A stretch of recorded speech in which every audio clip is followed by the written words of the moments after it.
ನಮಸ್ತೆ ಕರ್ನಾಟಕ 1 ಟಿವಿಗೆ ಸ್ವಾಗತ. ಬೇಸಿಗೆ ಆರಂಭ ಆಗ್ತಾ ಇದ್ದಂತೆ ತಂಪು ಪಾನೀಯಗಳ ಬೇಡಿಕೆ ಕೂಡ ಹೆಚ್ಚಾಗುತ್ತೆ. ಕೋಕೋ ಕೋಲಾ, ಸ್ಪ್ರೈಟ್, ಪೆಪ್ಸಿ, 7 ಮುಂತಾದವು ಭಾರತದಲ್ಲಿ ಹೆಚ್ಚು ಮಾರಾಟ ಆಗುವ ತಂಪು ಪಾನೀಯಗಳಾಗಿವೆ. ಈ ಸಾಲಿಗೆ ಈಗ ಕ್ಯಾಂಪಾ ಕೋಲಾ ಸೇರ್ಪಡೆಯಾಗಿದ್ದು ಹಳೆಯ ರೂಪ ಬದಲಿಸುವ ಮೂಲಕ ರಿಲಯನ್ಸ್ ಇದನ್ನ ಮತ್ತೆ ಮುಂಚೂಣಿಗೆ ತಂದಿದೆ. ಹೌದು, ಕ್ಯಾಂಪಾ ಕೋಲಾ 20ನೇ ಶತಮಾನದ ಕಂಪನಿ. 1970ರಿಂದ 80 ದಶಕದಲ್ಲಿ ಹೆಚ್ಚು ಪ್ರಸಿದ್ಧಿಯನ್ನು ಪಡೆದಿತ್ತು. ಆದರೆ 2009ರ ವೇಳೆಗೆ ವಿದೇಶಿ ತಂಪು ಪಾನೀಯ ಕಂಪನಿಗಳ ಪೈಪೋಟಿಗೆ ಕಣ್ಮರೆಯಾಗಿ ಬಿಟ್ಟಿತು. ಇಂತಹ ಕ್ಯಾಂಪಾ ಕೋಲಾವನ್ನ 2022ರಲ್ಲಿ ರಿಲಯನ್ಸ್ ಇಂಡಸ್ಟ್ರೀಸ್ 22 ಕೋಟಿಗಳಿಗೆ ಸ್ವಾಧೀನಪಡಿಸಿಕೊಂಡು ಕಂಪನಿಯನ್ನ ಪುನರಾರಂಭಿಸಿತು. ಆರಂಭವಾದ 2 ವರ್ಷಗಳಲ್ಲೇ ಜನರನ್ನ ಸೆಳೆಯಲು ಅಗ್ಗದ ದರದೊಂದಿಗೆ ಉಳಿದ ತಂಪು ಪಾನೀಯಗಳಿಗೆ ಪೈಪೋಟಿ ನೀಡಲು ಮುಂದಾಗಿದೆ ಎಂಬ ಮಾತು ಇದೀಗ ಕೇಳಿ ಬರ್ತಾ ಇದೆ.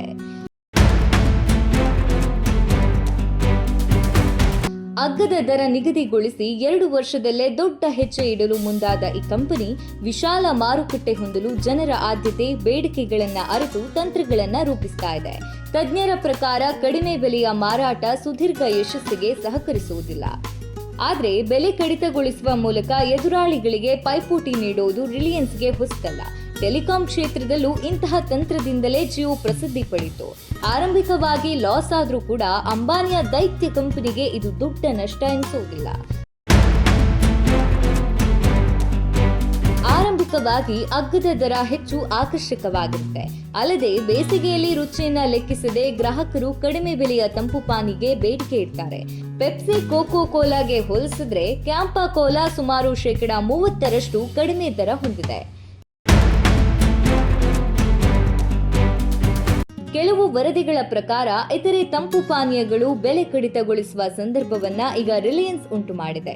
ಇದರಿಂದ ಬೃಹತ್ ಕಂಪನಿಗಳ ಮೇಲೆ ಒತ್ತಡ ಹೆಚ್ಚಾಗಿದ್ದು ಪೆಪ್ಸಿ, ಕೋಕೋ ಕೋಲಾ, ಸ್ಪ್ರೈಟ್ ನಂತಹ ಪ್ರಮುಖ ಪಾನೀಯಗಳ ದರ ಇಳಿಕೆಯಾಗುವ ಸಾಧ್ಯತೆ ಇದೆ.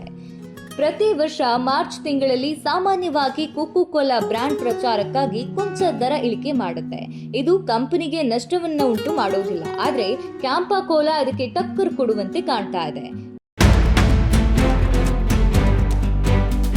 ಇತ್ತೀಚೆಗೆ ಈ ಕಂಪನಿಯು ಪರಿಚಯಿಸಿದ ಹಲವು ಬಗೆಯ ತಂಪು ಪಾನೀಯಗಳೆಂದರೆ Campa lemon, Campa orange, Campa cola, Campa ಕ್ರಿಕೆಟ್ಗಳಾಗಿವೆ. ಇಂತಹ ವಿಧಗಳು ಹಾಗೂ ಕಡಿಮೆ ಬೆಲೆ ಗ್ರಾಹಕರನ್ನ ಹೆಚ್ಚು ಆಕರ್ಷಿಸ್ತಾ ಇವೆ. ಮುಂದಿನ ದಿನಗಳಲ್ಲಿ ಮಾರುಕಟ್ಟೆಯ ದೈತ್ಯ ಕಂಪನಿಯಾಗಿ ಬೆಳೆಯಲು ಇದು ಸಿದ್ಧತೆಯನ್ನ ನಡೆಸಿದೆ. ಹಾಗೆ ಕಂಪನಿ ಹೆಚ್ಚಿನ ವ್ಯಾಪಾರಕ್ಕಾಗಿ ಬಾಟಲಿ ತಯಾರಿಕಾ ಘಟಕವನ್ನ ಅಸ್ಸಾಂನ ಗುವಾಹಟಿಯಲ್ಲಿ ಆರಂಭಿಸಿದೆ. ಹಲವು ಸಂಶೋಧನಾ ವರದಿಗಳ ಪ್ರಕಾರ ಕ್ಯಾಂಪಾ ಕೋಲಾ ಸದ್ಯದಲ್ಲಿ ಉತ್ತಮ ಬೇಡಿಕೆಯ ಮಾರುಕಟ್ಟೆ ಹೊಂದಿದೆ. ಕಳೆದ ವರ್ಷವೇ ಇದು 500 ಮಿಲಿಲೀಟರ್ ಬಾಟಲಿಗೆ ₹20 ಹಾಗೂ 200 ಮಿಲಿಲೀಟರ್ ಬಾಟಲಿಗೆ ₹10 ದರವನ್ನ ಹೊಂದಿತ್ತು. ಈ ವೇಳೆ 600 ಮಿಲಿಲೀಟರ್ ಕೋಕ್ ಪೆಪ್ಸಿ ₹40ಗೆ ಮಾರಾಟವಾಗ್ತಾ ಇತ್ತು. ಇಂತಹ ಗ್ರಾಹಕ ಸ್ನೇಹಿ ಬೆಲೆಯೇ ಕ್ಯಾಂಪಾ ಕೋಲಾ ಹಳೆಯ ವರ್ಚಸ್ಸಿಗೆ ಮರಳಲು ಕಾರಣವಾಗಿದೆ.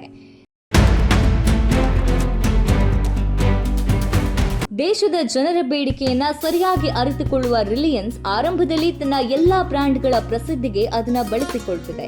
ಇದು ಅಗ್ಗದ ಬೆಲೆ ಎನ್ನುವ ತಂತ್ರದಿಂದಲೇ ಸ್ಪರ್ಧಾತ್ಮಕ ಮಾರುಕಟ್ಟೆಯಲ್ಲಿ ಶೀಘ್ರವಾಗಿ ಅಧಿಕ ಜನರನ್ನ ತಲುಪಲು ಸಾಧ್ಯವಾಗ್ತಾ ಇದೆ. ಇದಾಗಿತ್ತು ರಿಲಯನ್ಸ್ನ ಕ್ಯಾಂಪಾ ಕೋಲಾ ಎಂಬ ತಂಪು ಪಾನೀಯದ ಇಂಟ್ರೆಸ್ಟಿಂಗ್ ಸ್ಟೋರಿ.